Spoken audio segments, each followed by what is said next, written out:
પારડીના ઉદવાડા દરિયા કાંઠે બિનવારસી હાલતમાં 10 જેટલા પેકેટ ચરસના ઉર્દુ ભાષા લખાણવાળા મળી આવ્યા। સૌરાષ્ટ્ર અને કચ્છના દરિયા કિનારેથી છેલ્લા લાંબા સમયથી ડ્રગ્સના બિનવારસી પેકેટ મળી આવતા રહ્યા છે। જોકે હવે દક્ષિણ ગુજરાતમાં વલસાડના દરિયા કાંઠેથી પણ ચરસના બિનવારસી પેકેટ મળતા ચકચાર મચી છે।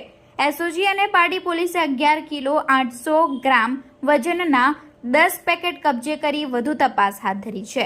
વલસાડ જિલ્લાના પારડી તાલુકાના ઉદવાડાના દરિયા કિનારે પ્રોટેક્શન વોલ પાસેથી પારડી પોલીસ અને એસઓજીએ સંયુક્ત ઓપરેશન હાથ ધરી ચરસના 10 બિનવારસી પેકેટ કબજે કર્યા છે, જેનું વજન 11 કિલો 800 ગ્રામ હોવાનું જાણવા મળ્યું છે।